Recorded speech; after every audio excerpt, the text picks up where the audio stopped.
friends all know that I'm cool. I've been this way since high school. Cause life's never been sweeter when you're just a cake eater. When it comes to hockey, nobody can stop me. My high school team, I was playing on the top three. Welcome to the Youth Hockey Up High School Hockey Podcast, brought to you by Mayo Clinic Sports Medicine. I am Danny Ryan, joining with you in studio, Tony Scott. How you doing, Danny? Good, and Carl, you're up in Duluth again. I'm back in Duluth, yes. Sound excited, I guess. And you sound wonderful. Mm-hmm. Hey, it's early, come on. I guess Groundhog's Day passed and the groundhog went back into its hole.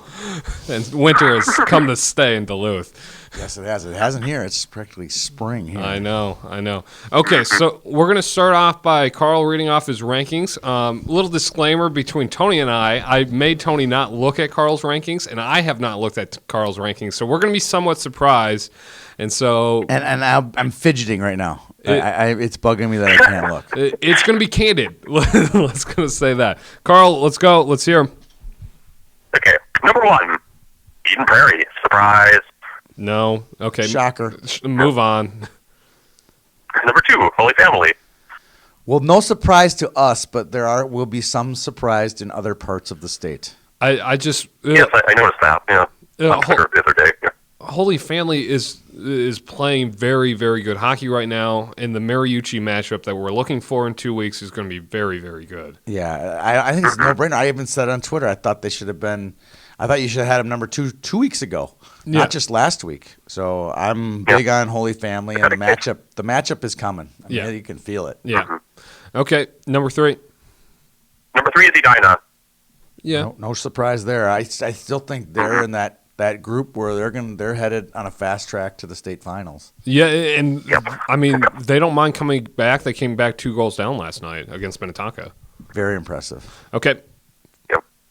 Number four, Elk River. They're playing hot right now. Yep. Number one team and rolling along. Number one in Section 7AA. No argument here. Yep. And the gap is growing. Yep. Yeah, and here goes where I think it's going to start to get interesting. Yeah. This is where we start. Okay. Five, Lakeville North. I'm not completely sold, but yes. okay. I'll buy that. Yes. Okay. Yes. Yeah, I mean, they're ahead of number 6, St. Thomas Academy, only because they beat them. And that was a long time ago, so I'm still not feeling great about that. Cadets are also playing well, but they're number 6. I'm okay with that. I think Cadets, the way that they're playing right now, to beat Hill Murray 5-1 is a very good win for them. And, I mean, they destroyed Matamidi in running time. So, okay. Well, that was a team that beat them, Carl. I think they're making good statements right now going into section. Okay, 7. Yeah, fair enough. Stillwater. Yep. No arguments there. They gotta row the boat. I think you could put those 3, the Stillwater, St. Thomas, and Lakeville North, all in one big group. Yeah. And not get it wrong. And but the thing is, if all the top seed advance, one of those teams isn't going to get seeded, so that's going to be a rough first round matchup for someone. Correct. Yeah. Yes. Yeah. Yeah. Maybe Eden Prairie, because it is blind. Yeah, it's a blind 3. Ugh. Okay, who's number? What are we? 8. 8. Yep. 8 at Centennial. Yeah, I'm not bought and sold. I mean, the tie to White Bear Lake this week is really questioned me. They haven't been playing especially well right now, but number 9 is going to be Maple Grove, and they beat Maple Grove 5-0 a couple weeks ago. So you can put Maple Grove ahead of them. You know, it's funny, Carl. When you said Centennial, I said I'll take Maple Grove over for them, and then you just proved why that they shouldn't be number 9. They should be number 9 and not number 8. So you all hail Carl. Yeah. 10. Who's number 10, Carl? Kenneth Moorhead. I would almost move Moorhead ahead of those 2 right now. Yes, I would too. It's just watching them play yesterday. They have a good top line. Probably the best skating defenseman I have seen in a long, long time. Yes, there's no argument there. You're going to the only red flag with Moorhead this past week was needing overtime to beat a Cloquet team that hasn't really done much against other top teams. Yeah. Still not. I mean, Cloquet at Cloquet is not an easy out, and Grand Rapids will learn that this week. I mean, and they had to drive there on a Friday. Yeah, that's a weird one. And one more thing. one more thing about Cloquet. Their best class is their sophomore class. And I love when they say this at the end of hockey seasons or basketball seasons. They aren't sophomores anymore. Those kids are growing up, Jesus. They're going to be good. That's going to be a really good team in a couple of years, maybe even as soon as next year. Okay. Who's 11? 11 is Minnetonka. I like Minnetonka higher than 11. I just not like as like a 15 or somewhere around there. I'm not completely sold on them yet. So you're saying lower? Yeah, lower. I mean lower. Higher number. Higher number. Yeah, I still think they gave Edina all they can handle yesterday, and they've had nights where they look really good. I think they fight between classes there a little bit. Like their sophomore class is unbelievable, and their senior class is good, but not as great as the potential that the sophomore class has. And it's a weird dynamic of a team. Yeah, I agree. Carl, let me ask you: is putting them 11? Do you still have that game up at Heritage in your memory bank? A little bit, but I think for the most part, Minnetonka has been fairly consistent. They're beating the teams that are behind them. They're losing to the teams that are ahead of them. It was a pretty easy slot within there. All right, 12. Bemidji. Hello, Lumberjacks. I like that. Yeah, I do too. Carl's dogged Bemidji all season, dodged them last year. I mean, it's classic Carl to sneak Bemidji in right now. I like it. 12 seems a little high. A little high, but I'll agree to it. That's for sure. They're playing okay. 13. They're rolling. 13 Duluth East. Who? Yeah, some team you probably never heard of. Yeah. I saw them this week, Thursday night, and I was really impressed with how they moved the puck. And then they turned right around and show how, flat they can come with goaltending and defensive issues. They had a lot of games this week, though, didn't they? Yeah, they did have 3 games. And the thing with this Duluth East team, they're still reliant on their systems. And when they're playing the systems well, they can look as good as any team in the state, but when they lose it, the wheels fall off, and the wheels fell off on Saturday against Maple Grove. Yeah. And we'll touch on that in a couple minutes. Who's 14? 14 Hill Murray.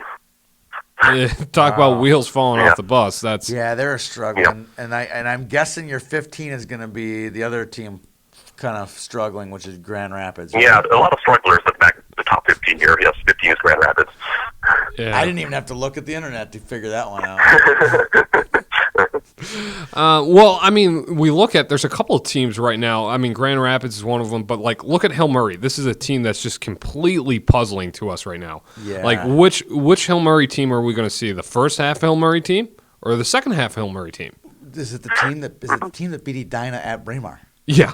I mean, think about that. Yeah, I was there for it, and they played really good hockey. Yeah. Or the team that beat St. Thomas Academy at home. Didn't they beat Elk River, Carl? Yeah, I think they beat Elk River. I'd have to go check. Yeah. So think about that. They have a lot top of 5 wins. These aren't top 10 wins. I mean, but then they do weird things to Blaine, tying Wyzetta. It's just it's very frustrating looking at them. This is fun. We're going to make a list of puzzling teams. Next on our list is Moorhead.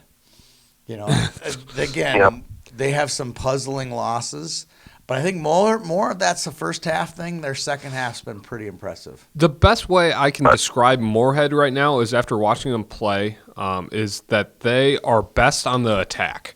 They are very good on the attack. But when the puck's getting contained in their defensive end, they're going to struggle. They play that northern style claps really close, and they just struggle to find a way to sure stuff up defensively. It looked like, but when they're on the attack, that Carter Radcliffe is really good. Cole O'Connell, Jack Stens, right? Stets is very good. He's good line, and Ethan Frisch is amazing. Yeah, and Ethan was our Bantam Player of the Year last year, so it's no knock on Ethan, but Ethan is an offensive. He's a fourth forward type. Yes. And when you're talking about their defensiveness, it's not that he's not a good defenseman. He can poke check you on a one-on-one, but he's not beef in front of the net. And they have good defensemen. It's just it's weird. They need some beef. They need some northern exposure. Yeah. I just don't feel like they have that. What's next, Tony? My team. This is what. What were you saying, Carl? the other thing I was going to say is that Moorhead hasn't played a team outside of the Section 7s or 8s in 4 weeks now, so I'll be curious to see how they do against Tilbury this week when they finally play a Metro team again. That's true. Yeah, that'll be a good indicator. Here's a team, and I don't have their resume in front of me, but I know because I do section seeding and watch this team, I'm high on this sophomore class of theirs, Alexandria. They have some puzzling wins. They beat Moorhead. Beat East Grand. You know what I mean? So, and then puzzling losses, you know. They've lost to Fergus. They've struggled. So that's one of those teams that's really hard to figure out. And I think that's due to a kind of like a Minnetonka you were talking about. Great sophomore class, young kids. They can get up one game, but they can't stay consistent. Yeah, and I just think when you have two different sets of classes on a team, the chemistry is very weird, and it sometimes never clicks like you think it is. Even look at Grand Rapids last year. Rapids last year, looking at those two classes, the Bischoff, Matson, Adams class, and the Micah Miller and Blake and Hain. Even though Miller's a senior, he's still kind of played along with those guys. Yeah. And so you would think, like, looking at that resume or roster, that they're going to be world beaters. But they were players. They just really weren't playing like that last year. Until the end. Yeah. But they went on a roll at the end of the season. I think after the Hermantown game. Yeah. They lost Hermantown and then beat East, and I think they kind of went on a roll after that. But then then the tournament had its own characteristics. Yeah, that's another story. We've talked about. Okay, another team that I find puzzling, and I think you guys before the show agree with it. St. Cloud, Apollo Tech team. They beat Cathedral last week, which was 4-2. One of their first big wins, and I had them way higher to start the season. And now I think we're finally starting to see some of the fruits of their labor, and I think that's going to be a team in that really weird 8AA section playoffs. And this is the first year of the co-op too, and so that also adds to a weird chemistry issue as well.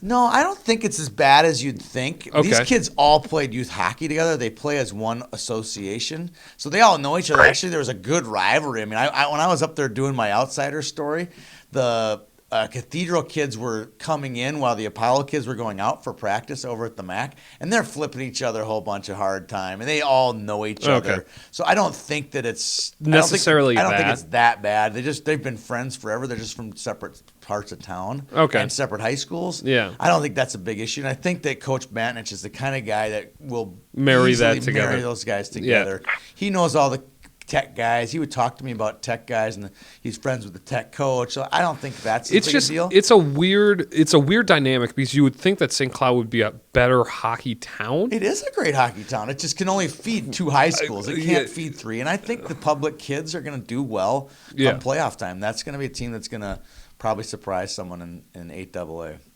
All right. Just be stuck with a 7 seed. Yeah, exactly.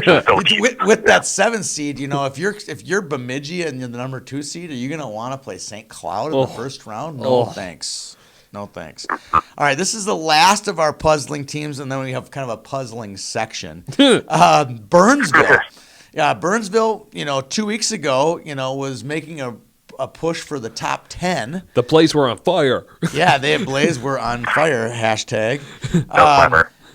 But now they lose to Eastview. So now which Burnsville team is going to stand up come section time? And I keep saying this to St. Thomas people, that Burnsville's not a team, if you're St. Thomas, that you want to play in sections because they have the confidence level that they know they can beat you. And Coach Kiwihami is a very good head coach, and so he'll get the kids up to play. And it's just that confidence factor of knowing that you've beat a team when it really matters. It just means so much when it comes to section time, state tournament time.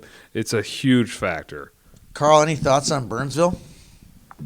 Yeah, I worried that they might have peaked a little bit too soon. They had the big wins over Lakeville a couple weeks back, but ever since then, lost to Prior Lake, barely beat Apple Valley. So I wonder if they were trending in the wrong direction at the wrong time.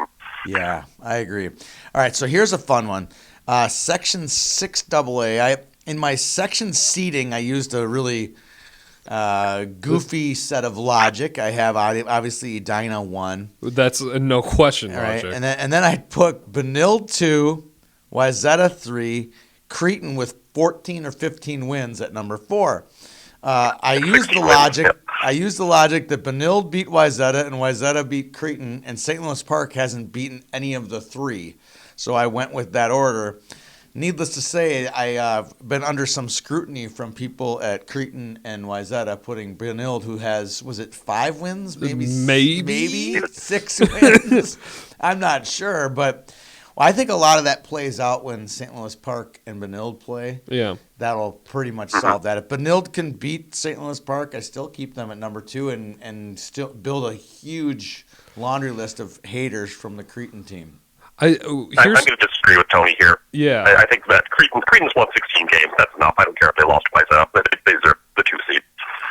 Well, I don't argue with you on that one. I have another argument that, rattles some cages, I guess, for the lack of a better term. I would go Edina, Cretin, Wayzata, St. Louis Park, because they're going to beat Benilde this week. All right. I'm with you. I don't see that. I saw St. Louis Park last night. They're a very good team. They got 1.5 lines. Great goaltender. Yeah. This is the kind of team that could, make some noise if they can get Yeah. if they can get to Saturday, Super Saturday. That's one of those weird teams you don't want to play. Their fan base was amazing last night. They filled the entire visitor side at Bloomington last night. It was pretty amazing to watch. So I'd love to see that team, make some noise come playoffs. Okay, so let's move from puzzling teams to some games that happened last week. First game, this was one of our pick'ems. This one was on Monday. Rochester Lords, Tony's pick. Whoop, whoop. Beats Minnehaha Academy 2-1. Sorry. This was a close game throughout. Shots were 27-26. I guess Tony got the best of the pick'ems on this one. Yep. No surprise. Next game that I want to talk about is White Bear Lake tying Centennial. Even though Centennial led in shots 35-24, I just really, this is a puzzling game for Centennial. And it goes back to the fact that I don't know if they can play 3-period hockey. Yeah, that's a fairly accurate assessment. Yeah, I don't think that they can play 3-period hockey. And I think they can still come out of their section, but can they come out of Thursday? Yeah, I don't think so. I don't think either one of those teams, Maple Grove or Centennial, gets a seed 1 through 5. No. And I don't think they don't get out of Thursday. No. Let's just stop talking. Section 5, reminder, has won 1 state tournament game since 2010. That's first round or consolation, 1 game. And these are Bukestad's teams. Like, these are good teams too. It's just amazing. Like, and I see that Thursday game. I see it being one of the matinee games against Centennial, and Centennial is going to play hard for 2 full periods, and then depth is going to take over. I make a vote that we just stop talking about 5AA until they win a game. We have a boycott on 5AA. Fine. I'm just kidding. I'm kidding. No, but it's an amazing stat. I'm basically parlaying on the stat that Carl just read off there. Next game would be Holy Family 4, Delano 2. Not 10-1. Not 10-1. Those shots could kind of dictate that. Shots were 57-12. I think this keeps going to Delano cannot leak shots like this, and if they do this against Breck, it's a question mark. This game again solidifies that Holy Family is the number 2 team in the state. But again, on 12 shots, Jared Moe should be a little bit. He must have just been cold. Probably. How about Delano? Another story on KSTP this week. I mean, they are the media darlings. Yeah, everyone loves Delano. And they might not go to state. No. Tigers. 50-50 chance on that one. Yeah. So. Yeah. Good job. Game on Tuesday, I was at Lakeville North, Lakeville South. Lakeville North wins 6-2. I think storyline in this game, I don't know why, but Josh S. was out of this game for Lakeville South. Lakeville North has better forwards and more firepower. So it's a kind of made sense with that. But still, South needs to shore up some stuff in the goaltending spectrum to, really give the section final some beef to it. Henry Ennebeck had a big game against his former mates over at South. He's now the all-time leading scorer at Lakefield North High School. Not that it's a very long history, Well, split 15, 20 years ago. So, but still, pretty good accomplishment for him. Yep. Moving on, Bemidji beats Grand Rapids 2-1. Really, no, this 5-2. 5-2. Sorry, 5-2. Thank you, Carl. But really, the storyline of this game is probably just more credence to the wheels kind of coming off the bus in Grand Rapids. I want to say. The overtime win against Wayzata for me was puzzling because the forwards didn't play as well. The next game against White Bear Lake was just kind of a puzzling win. This is a puzzling loss, and the Moorhead game's a puzzling loss. Yeah, I put an asterisk on the Moorhead game because of Hain and McLaughlin missing so much time in that game. I still think the Trent can get the wheels back on, and they'll be ready for row playoffs. them boat. Do you really want to play Grand Rapids on Saturday at No. Amesville? So let's not get too worried yet.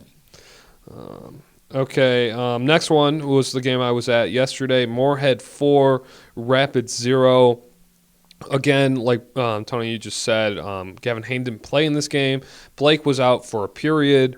But really, Moorhead still shot. The shots were 39-18. I mean, it was pretty much one-sided from the puck drop, it felt like. Well, yeah, and they scored 2 goals in the first 4 minutes. Yeah. And that was the dagger. I wrote about it this morning. That was the dagger. Scoring quickly, putting them back on their heels. And a team that didn't have any firepower they took advantage of Blake and Gavin being there, and give Moorhead the credit on that one. Yeah, and I agree. But this is my first time watching Ethan Frisch play. I really liked watching his play. He probably skates. If you haven't seen him play, he skates as well as Tyler Naney. Yep. That's a good comparison. That's the best way to kind of compare. And he kind of, when he's on the point, he plays like Will Borgen does. Yeah, it's not as tall as Will. No, but he could be. He's 5'11" right now, so if he grows. He could be really good. His dad's a tall guy, so he's got more growth coming, and I think that this is a real special hockey player. Yep, agree. And then the game that Carl was at that he wishes he wasn't, Maple Grove 6, Duluth East 2. Carl, what was kind of the breakdown on this one? Yeah, so East came out looking great, completely controlled the first period, and popped their first goal early in the second. Then after that, they just went to pieces. Maple Grove just really took East apart. Odd man rush after odd man rush, and they scored 5 goals in the second period, and it was over from there. And East really controlled play. They had a very good forecheck rolling, but for whatever reason, the defense just turned into Swiss cheese. And Maple Grove has some snipers. You should give them some credit. And Hyder in net was also very good for Maple Grove. Yeah, he's been amazing. He's hot right now. If there was a freshman goalie of the year award, I think he'd win it easily. It'd be kind of weird award, though, wouldn't it? Yes. Kind of like Andy Baran a couple years ago for SPA had a big year like that. So. And then the last game that I have is St. Thomas Academy 5, Hill Murray 1. I think this goes to credence of how well St. Thomas is playing right now. 39 shots against the Hill Murray team. Shut out Hill in shots in the first period. I mean, St. Thomas is buzzing right now, and they're playing good hockey. And another question mark with Hill Murray is Hill doesn't lose to St. Thomas. One, they don't lose to St. Thomas, and they don't lose to St. Thomas by 4 goals, too. That's if you're Hill, you got to be. And Hill's, pride and joy is their defense, and allowing 5 goals either says their defense is finding some cracks or St. Thomas is on fire. So it's kind of somewhere in between. Yeah, it's a mixed bag on that one. Okay, well that wraps up the games that just happened. What are we going to talk about next, Tom? All right, this is a fun one. So we sit around as hockey nerds and talk about what would the ideal tournament would look like. And when we say ideal, there's lots of criteria to that. It doesn't mean we want one team to win or another team to win. We just want excitement. So I made some criteria. We want big names in the tournament. So Casey Middlestat needs to be in the tournament for it to be ideal. We want lots of drama. We want a Duluth East Edina type of thing. We want something for the crowd to really sink their teeth into. And one of those is you need to have a villain as well, so the Edina and Eden Prairie can kind of become the villain. You need a team that doesn't have as big a chance. You need an underdog. So you need someone who might not be quite there this year, but maybe next year. It's like a Moorhead could be a really good underdog story. Yeah. A team that has never won the state tournament. But several runner-ups, that's a good story. But like we were saying before, I think a villain is more effective than an underdog. Correct. People are going to root against a villain more than they will root against an underdog. And so what we're really thinking right now is, okay, what's our best Friday night matchups? Okay. Yeah. Well, first before we do that, let's go through all of our. Let's get the 1 seeds into the tournament. Okay. Right. Yeah. Blaine would have been way more fun to watch than Anoka. Agree? Agree. He would have given us. They would have given us. Riley, Tufty, and Luke. But and then we're also going to asterisk this and say that we're only talking about Class 2A because Class A is actually our ideal tournament because the number 1 seeds make it. They always do make it. And they make it the Friday, too. Yeah, they make it to Friday, except Laverne. Okay. All right, 1AA. Ideal team would be Lakefield North, correct? Yep. Star-studded affair. You got Skinny Jeans coming into the rink. Eigner, he is a polarizing player, right? All right. That's the latest joke. Everyone's like, some guys calls them Skinny Jeans, so I love it. So, all right. And I don't even think he knows what Skinny Jeans are, but he gets wears them all the time.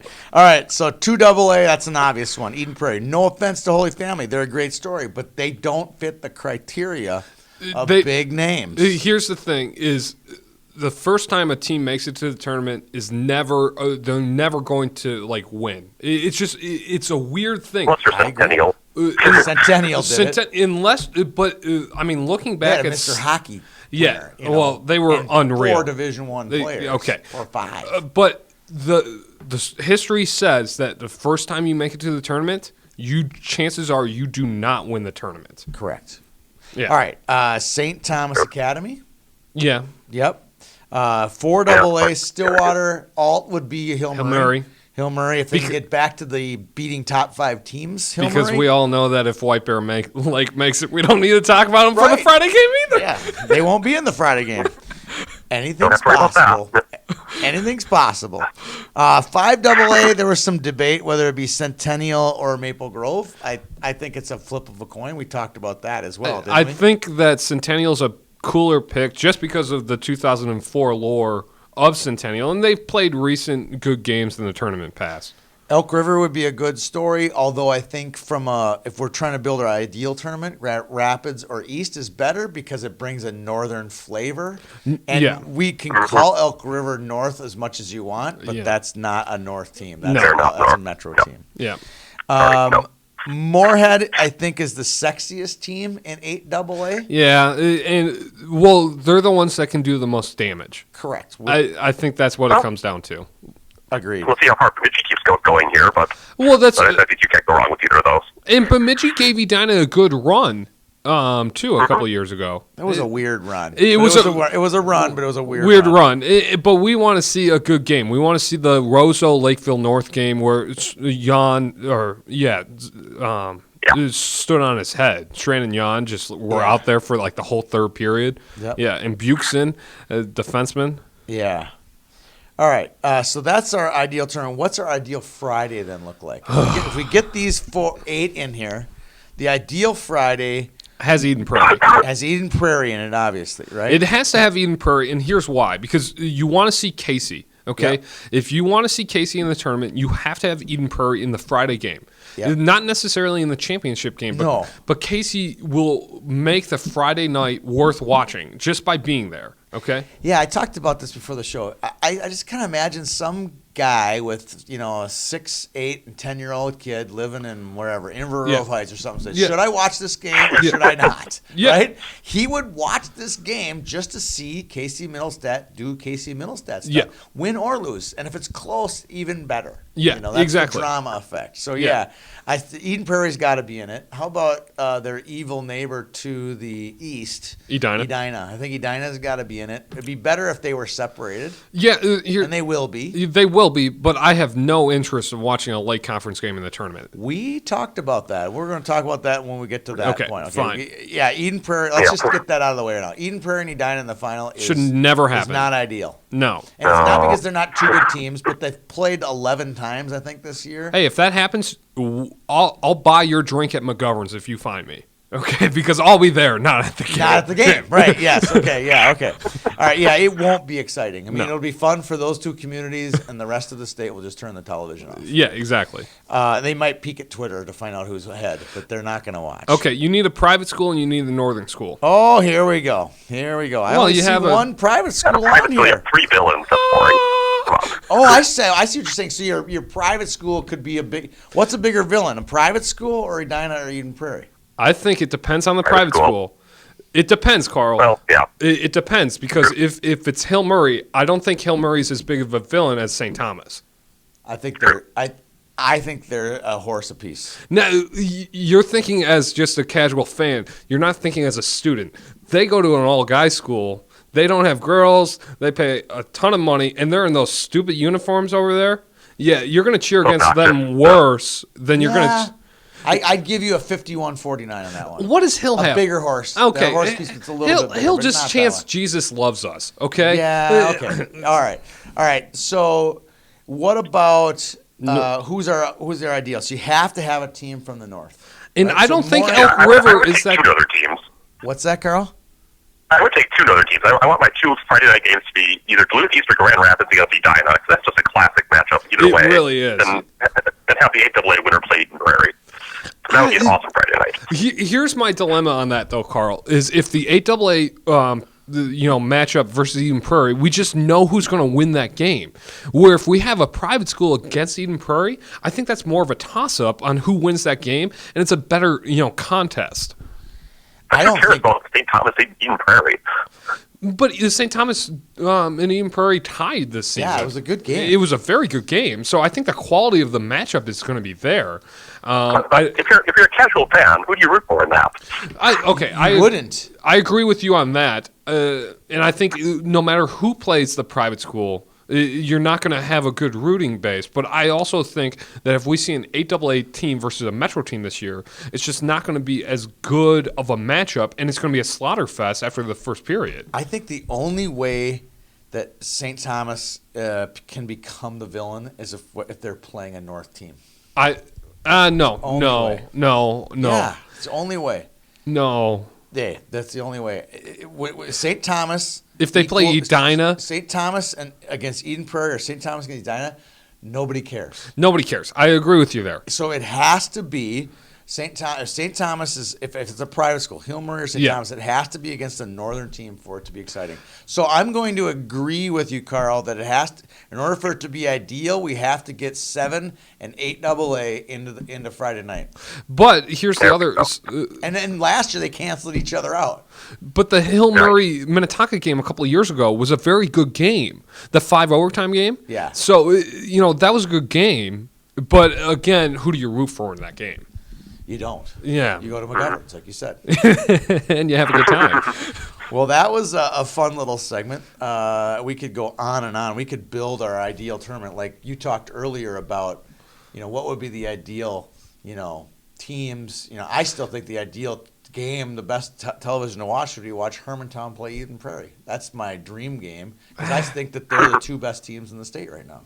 Again, Barring any class distinction. I wouldn't want to watch that game because they're 2 giants going up against each other, in the hockey world right now. That's why it would be awesome. No, see, who wouldn't want to watch 2 giants fight? I would rather watch Godzilla, King Kong. Duluth East versus Eden Prairie for me is more exciting, just because the lore of a northern team like Duluth East that has history in the Class 2A tournaments, or Grand Rapids versus Eden Prairie or Edina, for me that just makes it. We were talking about small, poor little Hermantown with only 1 rink, no That's resources. Oh yeah. Well, that's From the poor, north. innocent little Oh yeah. suburb. Aw. Oh, so sorry. That's weird. Versus Eden Prairie. I mean, they have 3 ranks. I would actually. All the resources I in would, the world. They have Bear Path right down the street. I want Hermantown versus Eden Prairie. Give it to me now. I would watch Edina versus Are we talking Hermantown. things that'll never happen? Yeah. Okay. Here we go, Mr. Duluth East. But I think Edina versus Hermantown would be a juicier matchup. But I wouldn't want that as a final. I'd want that only as a Friday. I'd want Edina to play somebody else on a Saturday night. Hey, I'm only one vote here. I just want to see the 2 best teams play. North South. Yeah, they will at Mariucci. And I know, and you know that, and I know Carl wouldn't agree to this. You know, and I know Hermantown would beat Duluth East this year. Well, yeah, by a few goals. Yeah, I agree. So they're the best team in the Northeast. What happened, Carl? They needed overtime to beat Bemidji yesterday. Just saying. Well, see, yeah, there you go. Thank you, Carl, for proving points. They did beat them, though. Oh, come on. They did beat them. Apparently. That's all I'm going to say. And they beat them like 30 seconds in. I mean, it was over. I think the Hermantown, stubby little Hermantown kids that are very good at playing hockey. Oh, my gosh. Stubby. Here we go. But Here no. we go. Now I'm in trouble. All players in Hermantown are stubby. No. Go. Hermantown has very good system players, and I don't think they would match up well against a bigger Edina team. Okay. All right. Sorry. Well, that was fun. I'm not sure it's got gonna be me fun heated. for me on Monday, but it's going to be fun. Players. I didn't mean it like that. Hermantown players are very. They're a dime a dozen. Dylan Sandberg's tall? Yeah, and same with Adam Krause and All right, Jake there's some Thomas. tall guys there. They do have tall Jesse guys. Jocks is So tall. Okay, I take that back. I take that back. I am sorry. I apologize preemptively on this. All right. Fine. I love it, though. I love it. Snubby! Oh, what? Did that just come out of my mouth? All right, moving on. Let's talk about the games this week. There's some big ones, especially Stillwater and Holy Family, but there's a couple others that we want to talk about before we get to our 4 pick'ems. Okay, so those games are Duluth East comes down to play Lakeville South on Tuesday. So Lakeville South has some stubby players, too. Oh, my God. All right. I'm not getting into this now. Freudian slip. The cadet in me came out. Anyway, so Lakeville South, Duluth East. This should be a good game, actually. If you're going to head down to Lakeville, that should be a fun one. Puzzling. Puzzling. I would call them both puzzling teams, absolutely. 2 teams that could stand to prove something before the playoffs start, yeah. Yeah, and I think a win for either team in this would give them confidence that they, actually beat somebody of a name. Right. The number 2 team in each section, right? Yes. Yeah, so, I mean, it's still a good game. Grand Rapids plays Cloquet at Cloquet on Tuesday. Carl will probably go to this, I'm assuming.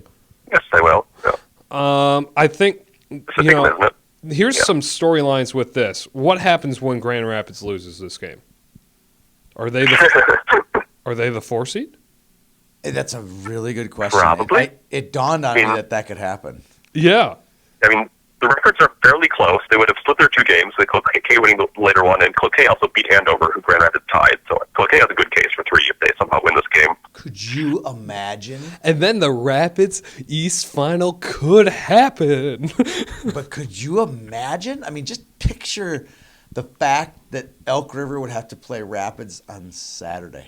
Oh, I would be so ticked if I was Oh, my an God. Elk Elk fan. River will be throwing pots and pans. Oh, I mean, yeah. Oh, yeah. They'll be going crazy if that happens. Yeah. Okay, Thursday, late conference game. Eden Prairie goes to Wayzata. This is kind of a proving game again for Wayzata, but Eden Prairie should come out of this one unscathed. White Bear Lake plays Stillwater on Thursday. White Bear Lake got the better of Stillwater the first time around. I think Stillwater comes back and wins this one. Okay. I really do. I do too, because they have a big week this week. Very big. Just a question. If White Bear wins this game, how do you seed that section? That is such a toss-up then, because I think officially you could make them the number 1. They're the number 1 seed then, right, Carl? Yeah, I think so. What? Yeah. Yeah, that's My real. jaw is still on the ground. If my voice sounds a little weird, just the thought of that. It's just really weird. Section 4AA is just a weird section in general because they don't play on Section Saturday and they play really weird. Their quarterfinals are on Section Saturday and I digress. Anyways, Saturday, Wayzata goes to Braemar. Another decent game. This is it's more of a game for Edina to solidify and shore up before section, and to shore up that they can actually crush Wayzata come section time. It's weird though. They're gonna play basically a week apart. I know. Mhm. Yeah, it's weird. It's weird. 10 days apart. Yeah, it's weird. Yeah. 3 times. They're gonna play like 3 times in 3 weeks. Well, and they play 4 times in the season. Right, but I'm saying Yeah. they played Yeah. last week, Yeah. like on a Thursday. They're gonna play this week, and then they're gonna play in the section, likely in Well, the in section sections- final. Yeah. Play in the section final or in the section Semis. Might be the semis, Yeah. depending on what seeding shakes out. Right. Yeah, that's all depending on seating there. Eden Prairie plays Minnetonka on Saturday at Eden Prairie, I would assume, because that first game was at Pagel, so I think I wrote that wrong. But yeah, this is another game that, I will be broadcasting that one. big for, section confidence game again. And then Prior Lake and Lakeville North on Saturday as well. That could be I think there could be a little South Suburban Conference Championship On the line on that I one? don't know. I don't check my South Suburban standings, but I think those teams, No. Eastview's up there, Conferences, no one Burnsview's cares. up there.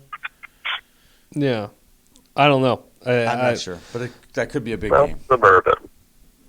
Okay, Tony, get to the pick'ems. All right, here's the pick'ems. Winding up today's show. Tuesday, I believe, Bemidji and Moorhead. And this is at Bemidji. Bemidji. Who wants to go first? Who do you want to go first on this one? I got myself listed first, so I'll go first here. I'm going to go Moorhead. Danny's next.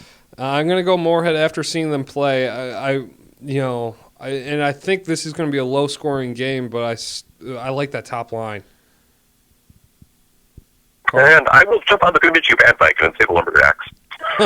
Carl finally jumping on the bandwagon of Bemidji. Took All right. 2 years. So I was doing some research, believe it or not, this week on Section 8AA because it's so weird. And I went all the way down to Rogers. I did all the teams, what their Buffalo, STMA, Yeah. and every team is like 6-3 inside the section. I mean, like Brainerd was 6-3. They're all 6-3, right? Against one another. They've all beaten each other. Roseau, all have beaten each other. If Bemidji wins, could you make a case that they're the number 1 seed? Yeah. I think so, because Yeah, Moorhead has could enough, too. bad results in the section that, Yeah, Moorhead's just been trash in this section. Yeah. They're a good team, but they've been trash. Their 3 losses are like basically in the section. To and nowhere else. Roseau, to St. Michael, to Bemidji, I want to say, earlier Yes. in the Michael, season. St. Michael, yeah. Yeah, it's a hard one to seed. It's That's very why hard. I wanted to see how they all did against one another, and they're all, except Rogers No, and it's Buffalo. not helpful. Yeah. Yeah. All right, we're sticking up north. I think this is in our Tuesday matchup. Grand Rapids, Cloquet, Esco, Carlton. Danny, Oh. you go. I forgot that this one was a pick'em. Yes. So I read it off. Oh, yeah, you did read it off. So You're I right, changed. sorry. I changed. We were changing around pick'ems. So I'm gonna go Rapids on this. I think the addition of Gavin Hain back to the lineup, and the fact that they want to be known as the 3 seed and not the 4 seed, I think is a big thing for them. All right, Carl, this is a big one for you because Yeah, I'm on the fence on this one. It's an interesting game, but Grand Rapids won the first meeting 7-1, and having seen Cloquet this past week, I don't think they've done enough to close that gap, so I'm taking Grand Rapids. I'm going with Vegas money because I went 3-1 last week. I'm not going to talk about what I've been doing in the And pick'ems. Danny went 0-4. I'm going to go Cloquet, Esco, Carlton on this one, just because that will make for the greatest section seating meeting in a long, long time. If Cloquet can somehow win and bring up the drama and just completely throw – if they win, this throws Elk River right under the bus. Yeah. It really does. And you know what, though? If they do win, let's say they win and they do still get the 4 seed. Do you think Elk River wants to play Cloquet? No. No. Up in Duluth, where all the whole town of Cloquet will be there. And Cloquet then has to get through Duluth Marshall, I who know. plays. They play not- Hill Murray not on necessarily. Wednesday. What? Because Marshall lost to Andover. So Andover could end up being the 5 seed. Yeah, you're right. You're right. Right. Sorry, I forgot about that one. And Andover tied Grand Rapids, too, which is big in this. Yeah, From so they have section. good results in the section, even though they don't have a great record. So Yeah, that's why I going either way, 5-6. Yeah. Well, here comes another random one. We did talk about, in our puzzling teams. This was a puzzling Section 6 AA. A little Metro West game between Benilde St. Margaret's and St. Louis Park. There's a lot. Who would have ever guessed we'd be talking about this one at the start of the year? It's just a really weird that this is how the season comes down. I mean, when I made my schedules to start the season, I had a lot of Benilde games on there. Yeah, and we don't talk about Benilde that much now. You were over at Braemar this summer, and you saw what was happening to Benilde's team over the summer, and then the fact that Connor Mayer and Bischel weren't coming back. Yeah, Horton's not playing hockey anymore. Yeah, he's playing soccer. That's over. I mean, you knew those would be 3 huge contributors to the team that aren't on the team. That's not a surprise that Benilde struggled a little this year. This game is a really fun game. Carl, you get to start with this pick, and again, I'm going to kind of read your guys' putts on this one. So, I watched St. Louis Park last night. I liked them. I think they can win this game. But go ahead, Carl. You go first. This is tough because I really have so little knowledge of St. Louis Park, so I'm just going to make the safe pick and take Benilde. But oh well. Going old school. Yeah. I'm going to go St. Louis Park. I got some really wacky picks. I'm going against your guys' grain on this one, so I could go way high or way low on the picks this week. Yeah. Danny, you're last. I think I said earlier in the show that St. Louis Park is going to win this game, and I think this game is going to. It has all the storylines for being a high-scoring game because Ken Pauley coaches a high-scoring, way at Benilde, and St. Louis Park has leading scorers in the state in Bauer Newdecker. So you got to go SLP in this one. And who wears the home jersey? I have no idea. This is their only meeting, right? No, they should play twice. This is their only one. Only Sometimes one. in conference, what they'll do is, and I know Jefferson and Chaska did this, where they play once, but it counts for 2 games in the standings. Oh, okay. So this is a huge factor on the Metro West standings. I think Jefferson, if they win out, that they win that conference, but still a big factor in a conference standing as well. So we have 2 St. Louis Parks and a Benilde. You're going old school with Benilde. We're going new school with St. Louis Park. All right, last game, and I think this is the game of the week. This is when you look at the schedule for the next 7 days. This is the game of the week. Stillwater, Holy Family. Both teams have so much to play for. Yeah. Holy Family, if they win this game, there isn't a pollster in the state who could argue that they aren't the number 2. And they're riding sky high. They are riding high.